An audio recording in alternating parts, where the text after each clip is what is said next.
Good afternoon everyone. Book keeping and accountancy में हमने अब तक जो देखा है वो चैप्टर 4 तक कंप्लीट किया था। उसके बाद चैप्टर 6 लेजर स्टार्ट किया था। चैप्टर जो 6 लेजर खाता बही था उसमें हमने अब तक डेफिनेशन देखी है, इसकी टर्मिनोलॉजी टर्म्स देखी है, meaning of ledger and definition of ledger. इसमें डेफिनेशन मैंने आपको कहा था बहुत अच्छे से लर्न करना है। इसके बाद हमने जो डिफरेंस देखा था बिटवीन जर्नल एंड लेजर, खाता बही और नकल बही में अंतर के जो 6 पॉइंट है वो आपको बहुत अच्छे से लर्न करना है।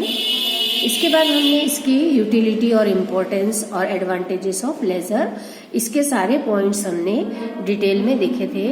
इनमें से आपको एनी 6 पॉइंट देखना है। इसके बाद फॉर्मेट ऑफ लेजर मैंने आपको समझाया था, उसमें 2 पक्ष होते हैं, डेबिट साइड और क्रेडिट साइड। जब भी हम लेजर तैयार करेंगे तो लेजर में हमें जितने भी उसके कॉलम्स रहेंगे उन कॉलम्स को ध्यान से बनाना है और उन कॉलम्स को मैंने आपको समझाया भी था। एक बार और सुन लीजिए, या आप लोगों ने अगर सवाल किया होगा तो उसका फॉर्मेट बना भी लिया होगा। इसमें सबसे पहले जो 4 कॉलम होंगे वो डेबिट साइड के और जो बाद के 4 कॉलम होते हैं वो क्रेडिट साइड के होते हैं। डेबिट साइड के जो 4 कॉलम हैं उसमें पहला डेट, पर्टिकुलर, JF मतलब जर्नल फोलियो और अमाउंट। और क्रेडिट साइड के जो 4 कॉलम होंगे उसमें भी डेट, पर्टिकुलर, JF और अमाउंट। पर्टिकुलर में हमें उस खाते का नाम लिखना है जिस खाते से हम इस खाते में एंट्री कर रहे हैं। तो इस तरह से मैंने आपको इसके एंट्री करना भी बताया था और इसके कॉलम्स जितने भी हैं उनकी डिटेल भी यहाँ दी हुई थी, ये आपको पढ़ने के लिए कहा था। 6.6 भी हमने पढ़ा है, फॉलोइंग मतलब पेज नंबर डालना, जर्नल से लेजर में नंबर और लेजर से जर्नल में जब हम पेज नंबर डालते हैं तो वो फॉलोइंग कहलाता है। फिर मीनिंग ऑफ पोस्टिंग, खतौनी क्या होती है ये हमने देखा था। इसके बाद रूल्स ऑफ पोस्टिंग, खतौनी के जो नियम हैं उन नियमों को भी हमने देखा है। इसका जो एग्जाम्पल समझाया गया था, इस एग्जाम्पल के थ्रू फिर हमने खातों को, दोनों खातों में जर्नल से एंट्री करना बताया था कि जर्नल में जो एंट्री होती है उस एंट्री को जब हम लेजर में पोस्ट करते हैं या ट्रांसफ़र करते हैं तो किस तरह से की जाती है। तो जितने भी खाते यहाँ पर हमने डेबिट या क्रेडिट किए हैं उतने ही खाते यहाँ पर खुलेंगे और उन खातों में उसी एंट्री, जर्नल एंट्री की सहायता से जो खाता खुलेगा उसके दूसरा पक्ष जो है उस पक्ष को हम इसमें लिखते हैं। जैसे यहाँ purchase account debit to cash है तो यहाँ जब परचेस अकाउंट ओपन होगा तो उसमें टू कैश लिखा जाएगा। इसी तरह जब कैश अकाउंट ओपन होगा तो उसमें बाय परचेस लिखा जाएगा। इसमें जब डेबिट साइड में एंट्री की जाती है तो TO2 मतलब से लिखा जाता है खाते के नाम के पहले, और क्रेडिट साइड में BY बाय शब्द डाला जाता है। तो इस तरह से हम इसकी पोस्टिंग करते हैं जर्नल से लेजर में। ये तो सिंपल एंट्री की पोस्टिंग थी।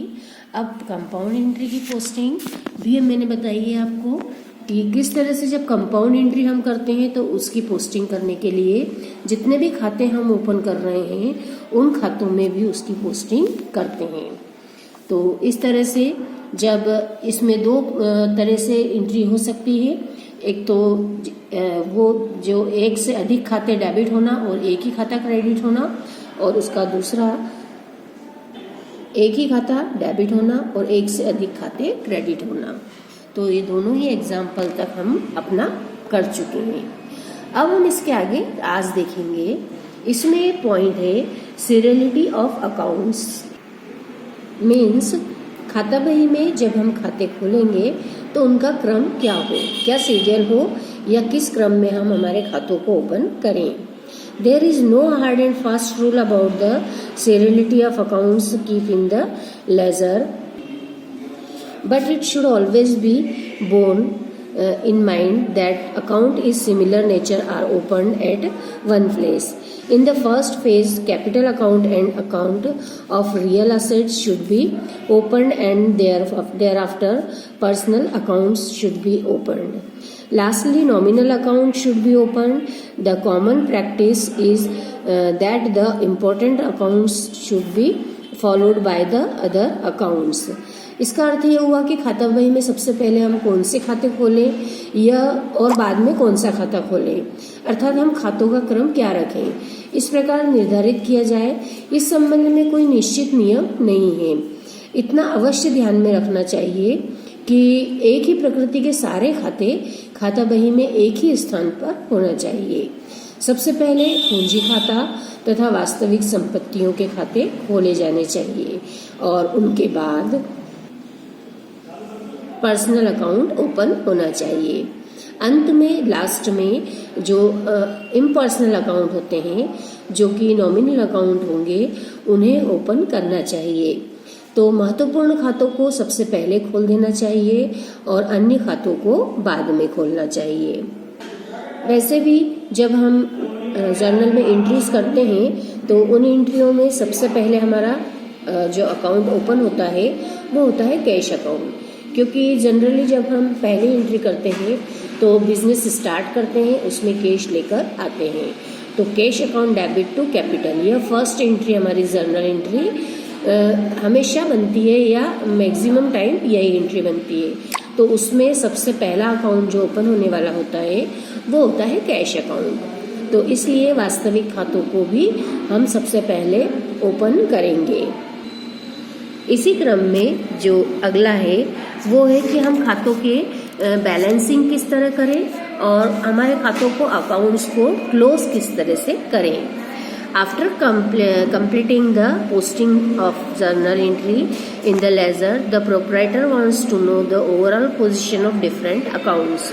Debit side and credit side of each account therefore is totaled and it is ascertained as to which side carries greater amount. The difference of debit and credit side is found out and put in the debit side deficient amount. The deficient side by mentoring balance carried down or balance CD. CD मतलब carried down का short form है। This process is called balancing of accounts. If the total of debit side is greater than that of credit side, it is called debit balance, and it is the total of credit side exceeds the total of debit side, it is called credit balance. After balancing, that is taking down the difference in the deficient side, balancing and closing of accounts may be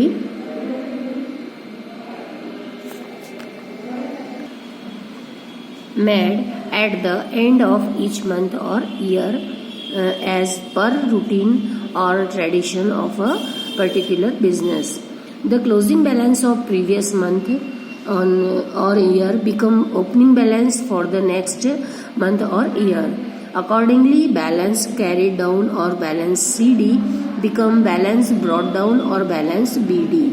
BD मतलब आगे लेकर आए at the beginning of current month or year. तो इस तरह से जब हम देखेंगे कि हमारे खातों को किस तरह से हम क्लोज करें, तो जब हम भिन्न भिन्न खातों में पोस्टिंग कर लेते हैं तो प्रत्येक खाते का जो सामूहिक परिणाम जानना होता है उसकी जिज्ञासा होती है, और यह जानने के लिए किस खाते की डेबिट राशि बड़ी है और किसकी क्रेडिट अमाउंट बड़ी है, किसका किस व्यक्ति के खाते से लेना है और किसका किस व्यक्ति से खाते से हमें देना है। तो यह सारी जानकारी जब हम एक ही स्थान से चाहते हैं तो हमने कुल जो एंट्री की पोस्टिंग की है उन दोनों ही पक्षों के दोनों साइड का हमें टोटल लगाना होगा। प्रत्येक खाते के डेबिट और क्रेडिट पक्षों की रकमों को जब जोड़ लिया जाता है तो कौन सा खाता किस रकम से बड़ा है और किस खाते में डेबिट पक्ष से जोड़ आया है या क्रेडिट पक्ष के जोड़ का अंतर है, तो इसकी हम फिर बैलेंस निकाल लेते हैं, मतलब शेष निकालते हैं। जिस पक्ष का छोटा शेष होगा या जोड़ होगा उसके विवरण खाने में नीचे ले गए बैलेंस कैरी डाउन वाक्यांश या सेंटेंस लिख करके रकम के खाने में जो खाते की बाकी रकम है वह लिख दी जाएगी और दोनों ही पक्षों की रकम का जोड़ एक ही लाइन में, एक ही पंक्ति में बराबरी पर कर दिया जाता है। इसके बाद उस बाकी रकम को उस खाते के दूसरे पक्ष की ओर विवरण खाने में शेष नीचे लाए, यह बैलेंस BD, यह सेंटेंस लिख करके और रकम के खाने में उसे लिख दिया जाता है। तो BD मतलब ब्रॉट डाउन, आगे लाए, और CD मतलब कैरी डाउन, नीचे ले गए। जो ये पूरी प्रक्रिया होती है, तो इस प्रक्रिया को खाते की बाकी निकालना या बैलेंसिंग करना या क्लोज करने की संज्ञा दी जाती है। तो इस तरह जो पर्सनल अकाउंट है और उसको भी किस तरह से बंद किया जाता है, रियल अकाउंट है उसको, और नॉमिनल अकाउंट, ये तीनों तरह के खाते बताए गए हैं यहाँ पर कि किस तरह से किसके बैलेंस को हम निकालते हैं। तो ये जो पूरे पैराग्राफ्स हैं इनको आपको बहुत अच्छे से पढ़ना है। अब इनके बैलेंसेस को हम कहाँ पर ट्रांसफ़र करते हैं, ये सबसे महत्वपूर्ण बात इस पूरे जो पर्सनल अकाउंट, रियल अकाउंट और नॉमिनल अकाउंट में समझाई गई है। वो बात यह है कि जब हम किसी भी खाते की बैलेंस निकालेंगे या शेष निकालेंगे तो उसके जो बैलेंस या शेष को कहाँ पर ट्रांसफ़र करते हैं, इसका हमको विशेष रूप से ध्यान रखना है। तो ये पैराग्राफ आप पूरे पढ़ेंगे। ये पर्सनल, रियल और नॉमिनल तीनों को आप अच्छे से जब पढ़ेंगे तो आपको क्लियर होगा कि हम कौन से खाते के जो बैलेंस है या उसकी शेष है उसे कहाँ पर ले जाएंगे। आपके सामने जो ये एक एग्जाम्पल है, ये लेजर बनाया हुआ है। लेजर में एक राम के खाते को ओपन किया हुआ है। इसमें दो पक्ष हैं, डेबिट साइड और क्रेडिट साइड। अब जब राम के अकाउंट में हमने सारे ट्रांजैक्शंस को लिख लिया, यहाँ हमने अभी कुछ नहीं लिखा है, लेकिन जब हम इसमें सारे ट्रांजैक्शंस को लिख लेंगे तो उसके जब डेबिट साइड का टोटल 8,400 होगा और क्रेडिट साइड का टोटल 6,100 होगा। तो 8,400 में से 6,100 को माइनस किया जाएगा तो बचेगा 2,300। अब यहाँ पे हम सिर्फ बैलेंस को निकालना सीख रहे हैं। तो जब हमने 2,300 बैलेंस निकाला तो ये जो डिफरेंस की अमाउंट है, इसे जिधर अमाउंट कम आई है उधर लिख करके और जो लास्ट डे को लिखते हैं, मतलब 2017 में यहाँ पर हमने सारे ट्रांजैक्शन किए हैं और तो उसी 17 की जो पूरे लास्ट 31 दिसंबर को हमने इस बैलेंस को निकाला है। तो वहाँ पर लिखा जाएगा बाय बैलेंस कैरीड डाउन। ये जो 2,300 रुपये का बैलेंस होता है, ये कैरीड डाउन मतलब नीचे ले गए, और इसी बैलेंस को जब हम नेक्स्ट ईयर लेके जाएंगे 2018 में, तो ये हो जाएगा डेबिट साइड का बैलेंस। तो इस बैलेंस को जब ट्रांसफ़र किया जाता है तो इसे डेबिट साइड लिखा है, इसलिए TO2 लिखा जाता है, टू बैलेंस, और BD ब्रॉट डाउन मतलब आगे लाए। बैलेंस की अमाउंट 2,300 रुपये रहती है। जब हमने 2,300 रुपये बैलेंस को निकाला है तो ये हमने 8,400 में से माइनस किया है। तो 8,400 की ये अमाउंट जब हमने इधर लिखी है डेबिट पक्ष में, तो क्रेडिट साइड में भी वही अमाउंट आनी चाहिए। तो इस तरह से ये हमने जब लिखा था तो ये रफ में लिखेंगे टोटल हम, और इसे जब फाइनली जब अकाउंट तैयार करते हैं तो यहाँ पर फिर 8,400 की अमाउंट आएगी। तो इस तरह से दोनों तरफ हम एक जैसी अमाउंट करेंगे डेबिट और क्रेडिट की, और उसके बाद इसे एक लाइन खींच करके और पूरे अकाउंट को क्लोज करेंगे। तो इस तरह से जब एक वर्ष का पूरा कंप्लीट हो जाता है तो नेक्स्ट ईयर में उसे ट्रांसफ़र करके और फिर उस अकाउंट को हम ऐसा ही छोड़ देंगे, क्योंकि नेक्स्ट ईयर जब फिर से हम एंट्री करेंगे तो उसमें इसी के नीचे फिर एंट्री हो जाती है। तो जब हम यहाँ पर सवाल करेंगे तो हम यहाँ पे बैलेंस को आगे बढ़ा करके या BD लिख करके और उसे ऐसे ही छोड़ेंगे। लेकिन इसकी जो एक लाइन के रूप में हम जब हम खींच देंगे तो मतलब हमारा ये सवाल या ये अकाउंट हमने ओपन कर दिया है और इसे अब हमने छोड़ दिया है ऐसे ही। तो इस तरह से जब एक एक अकाउंट हम ओपन करते हैं और सारे अकाउंट्स को जब हमारा ओपन करना हो जाता है, सारी एंट्री की पोस्टिंग हो जाती है, तब हम फिर इसकी सहायता से, इन बैलेंसेस की सहायता से, जो कि यहाँ 2300 निकला है वो जो हमने ट्रांसफ़र किया है, इनकी सहायता से फिर तलपट या ट्रायल बैलेंस प्रिपेयर किया जाता है। तो इस तरह से लेजर अकाउंट में जब हम एक एक अकाउंट ओपन करते हैं तो उनके बैलेंसेस को निकालना आवश्यक होता है और उसे इस तरह से कैरिड डाउन और ब्रॉट डाउन करके और फिर उनके बैलेंस को आगे बढ़ाया जाता है। इसी प्रकार जब हमने अगर ड्राइंग अकाउंट ओपन किया है तो ड्राइंग अकाउंट के जो टोटल होता है या जो उसका बैलेंस निकलता है, उस बैलेंस को ट्रांसफ़र किया जाता है कैपिटल अकाउंट में। तो कैपिटल अकाउंट में जब ट्रांसफ़र किया जाएगा तो कैपिटल अकाउंट में उसे हम भेजेंगे। इसका अर्थ ये हुआ कि उतनी अमाउंट की ड्राइंग है और उससे उनका कैपिटल अकाउंट कम होगा। कैपिटल अकाउंट की जो अमाउंट है वह उनसे कम होती है। इसी तरह कैपिटल अकाउंट का जब बैलेंस निकलता है तो वो जाता है बैलेंस शीट में, तो उसे हम ट्रांसफर टू बैलेंस शीट यह वाक्य लिखते हैं। ये सब जो हम निकालेंगे बैलेंसेस, उनके ट्रांसफर की बात यहाँ पर की जा रही है। तो इस तरह से जितने भी ये अकाउंट हम ओपन करेंगे उनकी सबकी बैलेंसेस निकाल करके और उसे ट्रांसफ़र करने के लिए हमें यह ध्यान रखना है कि किस खाते की बैलेंस को कहाँ पर ट्रांसफ़र किया जाता है। तो पर्सनल अकाउंट के जितने भी अकाउंट हम ओपन करेंगे उनके बैलेंस को ट्रांसफ़र करेंगे नेक्स्ट ईयर। ड्राइंग अकाउंट के बैलेंस को हम ट्रांसफ़र करेंगे कैपिटल अकाउंट में। अब जितने रियल अकाउंट है, रियल अकाउंट जितने भी हैं उनके जब बैलेंसेस हम निकालेंगे तो ऐसे सारे खातों का शेष जब हम आगे ले जाते हैं तो उस हिसाबी वर्ष के जो हमारे अकाउंटिंग ईयर है उसके अंत में उसे ट्रांसफ़र टू ट्रेडिंग अकाउंट लिखा जाता है।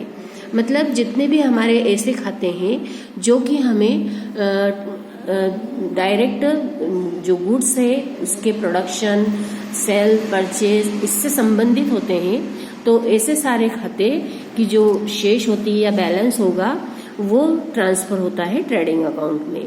तो ऐसे खातों के नाम भी हैं जो कि हम ट्रेडिंग अकाउंट में ट्रांसफ़र करेंगे, जैसे स्टॉक अकाउंट है, purchase account, sales account, purchase return and sales return. ये जितने खाते हैं ये ऐसे वास्तविक खाते होंगे जिनकी की बैलेंसेस को हमें ट्रांसफ़र करना रहेगा ट्रेडिंग अकाउंट में। तो इस बात का आपको विशेष रूप से ध्यान रखना है।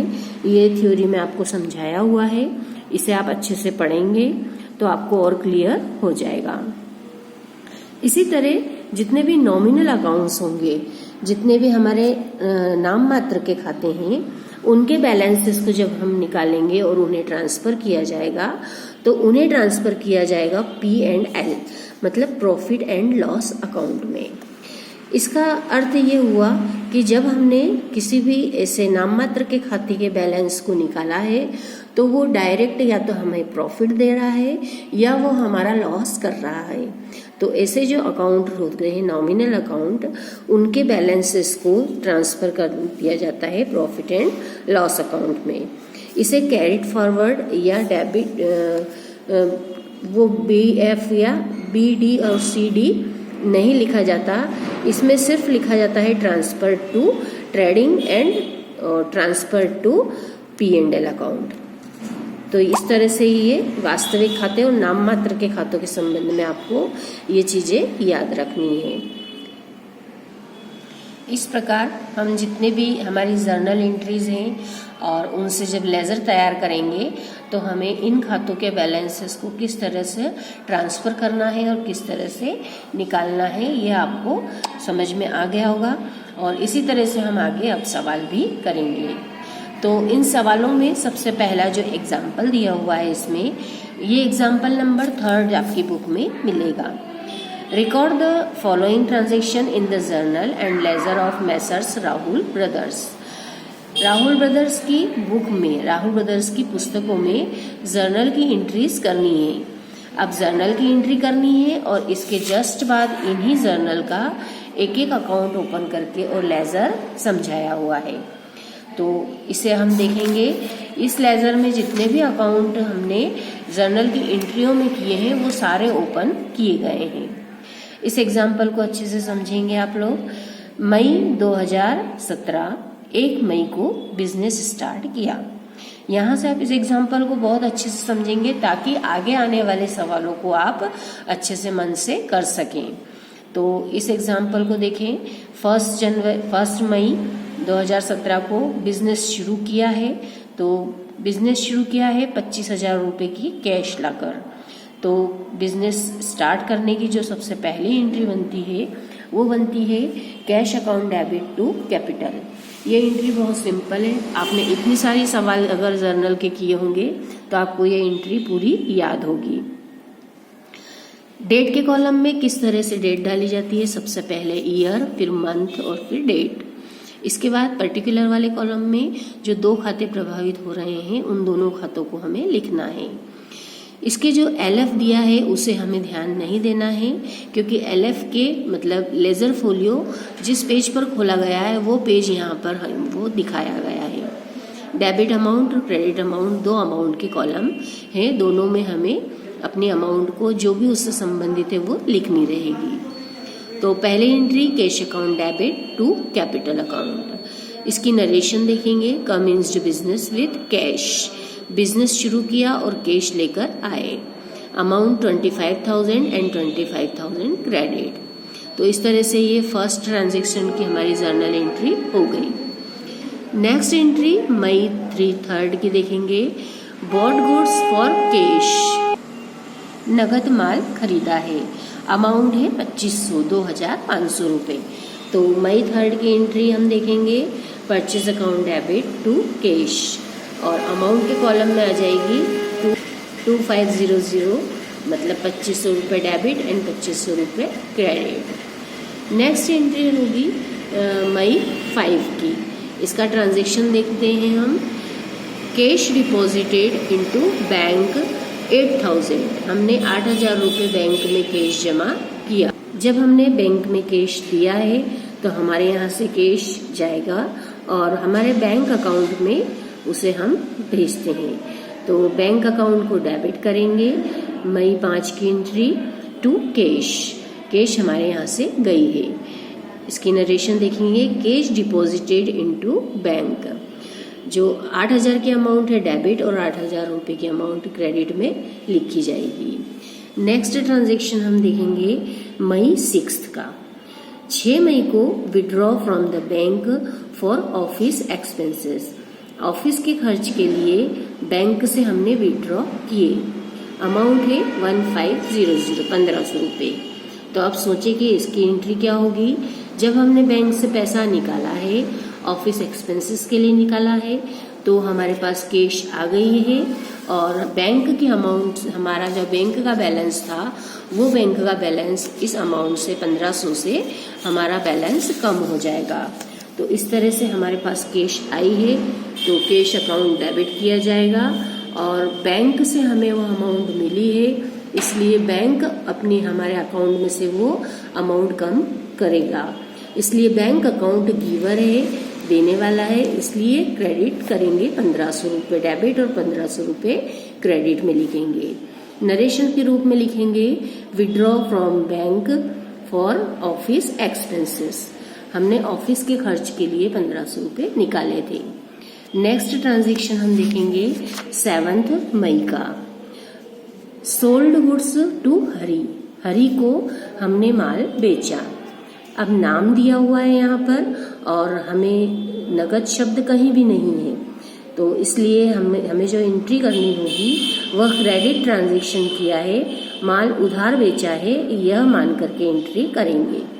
तो माल उधार बेचा, जो पाने वाला है उसे डेबिट करेंगे और सेल किया है इसलिए सेल्स अकाउंट को क्रेडिट करेंगे। तो इस तरह से 7 मई की एंट्री जो होगी Hari account debit to sales account, 2,000 रुपये डेबिट और 2,000 क्रेडिट में आएंगे। अब यहाँ जो हरी लिखा है, यहाँ अगर हम हरी के खाते लिखेंगे तो इसके हरी के आगे एस लगा सकते हैं, जो हम अपोस्ट्रोफी एस लगाते हैं, या फिर हरी भी लिख सकते हैं। तो हरी अगर लिखेंगे तो उसके आगे अकाउंट नहीं लिखा जाएगा और अगर हमें एस लगाना है तो उसके आगे फिर हमें अकाउंट लिखना रहेगा। तो इस तरह से किसी भी तरह से आप कर सकते हैं, सिर्फ नाम भी डाल सकते हैं और अपोस्ट्रोफी एस लगा करके और अकाउंट भी लिख सकते हैं। हर एक एंट्री के बाद में हमें एक लाइन खींच करके उस एंट्री को कंप्लीट करना है जर्नल में। नेक्स्ट एंट्री जो है वो 8 मई की है। 8 मई को bought goods from Subhash on credit. हमने माल खरीदा, उधार माल खरीदा है और सुभाष से माल खरीदा है तो मतलब हमने परचेस किया है, तो परचेस अकाउंट डेबिट होगा। और उधार माल खरीदा है, जिससे खरीदा है वो हमारा गिवर है, हमें देने वाला है, इसलिए उसे क्रेडिट करेंगे। तो इस तरह से जो 8 मई की एंट्री होगी उसमें परचेस अकाउंट डेबिट होगा और टू सुभाष लिखा जाएगा और अमाउंट वाले कॉलम में जो अमाउंट है उसकी वह लिखी जाएगी 800 रुपये। नरेशन के रूप में बॉट गुड्स फ्रॉम सुभाष। इस तरह से जब हम एक एक एंट्री देख रहे हैं, अब बीच में एक एंट्री आई है हमारी, इसे डिस्काउंट की एंट्री कहा जाता है। मई 10 को रिसीव्ड फ्रॉम हरि से हमें प्राप्त हुआ 1950 रुपये and discount allowed to him. 50 रुपये उन्हें डिस्काउंट दिए। अब यहाँ हम देखेंगे कि हरि से हमें 2000 रुपये लेना थे क्योंकि उन्हें हमने उधार माल बेचा था। उनसे हमें 1950 रुपये प्राप्त हुए 10 तारीख को और 50 रुपये हमने उन्हें डिस्काउंट दिया है। हमें कैश प्राप्त हुआ है इसलिए कैश अकाउंट डेबिट होगा। डिस्काउंट हमारा खर्चा है, हमने उन्हें डिस्काउंट दिया है तो इसलिए डिस्काउंट भी डेबिट होगा। और दिया किसने है? हरि ने, तो हरि के अकाउंट को क्रेडिट करेंगे। इस तरह से इसकी एंट्री जो बनेगी वो cash account debit, discount allowed account debit या सिर्फ डिस्काउंट भी लिख सकते हैं, discount account debit to Hari. अब यहाँ अमाउंट का आपको ध्यान रखना रहेगा कि कैश के सामने 1950 आएगा क्योंकि उन्होंने कैश हमें 1950 ही दिया है, डिस्काउंट 50 रुपीज दिया है और इस तरह से टोटल 2000 का इनका हिसाब पूरा हुआ। इसके बाद 15 मई की entry sold goods for cash 1800। 1800 रुपये का माल हमने बेचा। माल बेचा है मतलब नगद माल हमने सोल्ड किया है, तो 1800 रुपये माल बेचने की एंट्री होगी। कैश मिला है हमें क्योंकि हमने नगद प्राप्त किया और माल दिया, तो इसकी एंट्री हो जाएगी cash account debit to sales. तो 1800 रुपये की ये एंट्री जो है वो cash account debit to sales यहाँ पर हमें दिख रही है। नरेशन जो होगी वो sold goods for cash. Next entry है 23 मई की, paid in full settlement to Subhash. Subhash से पूरा सेटलमेंट किया 780 में। 780 में हमने पूरा सेटलमेंट के रूप में उनको कैश हमने पेमेंट कर दिया। पेड इन फुल सेटलमेंट मतलब हमने पेमेंट किया है, देना था हमें उनको 800 रुपये लेकिन दिए हैं हमने उसे 780 रुपये। तो इस तरह से जो डिफरेंस की अमाउंट रहेगी जो कि 20 रुपये है वह एज ए डिस्काउंट रहेगी। तो डिस्काउंट की जब हम अमाउंट लिखते हैं तो वो हमेशा कैश के साथ में ही लिखाएगी। सुभाष को हमने दिया है तो सुभाष अकाउंट डेबिट होगा टू कैश 780 और 20 रुपये डिस्काउंट की अमाउंट लिखी जाएगी। तो इस तरह से इसकी नरेशन भी लिखी जाएगी। Subhash paid to Subhash in full settlement of his account.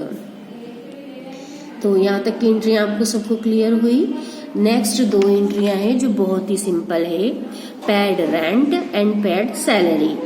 Rent मतलब किराया दिया है, डेट अलग है इसलिए हम इसकी कंपाउंड एंट्री नहीं कर सकते। अगर एक ही डेट होती है तो हम उसकी कंपाउंड एंट्री कर सकते हैं। तो रेंट दिया और सैलरी दी। रेंट दिया है, हमने पेमेंट किया है इसलिए हमारे यहाँ से कैश जाएगी और रेंट जो है वो और सैलरी दोनों ही खर्चे हैं, तो खर्चे और हानियों को हमें डेबिट करना होता है। तो दोनों ही एंट्रियां देखेंगे अपन, rent account debit to cash और salary account debit to cash. इस तरह से दोनों की अमाउंट 150 रुपये रेंट और सैलरी 500 रुपीज़ होगी। जब हमने जर्नल की सारी एंट्रियों को कर लिया, उसके बाद इसकी एक टोटल लिख करके और एक ही लाइन में दोनों तरफ की हम डेबिट और क्रेडिट की टोटल को मिला लेते हैं। जब ये दोनों ही टोटल मिल जाती है तो उसके बाद दो लाइन खींचकर, मतलब डबल लाइन खींच करके, और यहाँ पर इस सवाल को इस तरह से बंद कर दिया जाता है। डबल लाइन सिर्फ अमाउंट के नीचे खींची जाती है। तो इस तरह से ये जर्नल पूरा हमने प्रिपेयर किया। अब इस जर्नल की सहायता से ही लेजर अकाउंट ओपन होंगे। अब लेजर अकाउंट बनाते समय आपको ये ध्यान रखना है कि सबसे पहले जो अकाउंट ओपन होगा वो होगा कैश अकाउंट, है ना। कैश अकाउंट की एंट्री हमने सबसे पहले जर्नल में भी की है। तो अब इस तरह से हम देखेंगे कि जिस एंट्री में भी हमारे यहाँ कैश आया है उस कैश अकाउंट की हमको जो अपोजिट वाला अकाउंट है उसे यहाँ पर लिखना रहेगा। अगर हमने कैश अकाउंट को डेबिट किया है तो कैश के डेबिट में जाएगा, और कैश को अभी क्रेडिट किया है तो कैश के क्रेडिट अकाउंट में हमें वह नाम लिखना रहेगा जिससे कि हमने कैश अकाउंट में एंट्री की है। तो इस तरह से आप एक एक एंट्री को देख करके और ये लेजर किस तरह से प्रिपेयर किया हुआ है ये देखेंगे।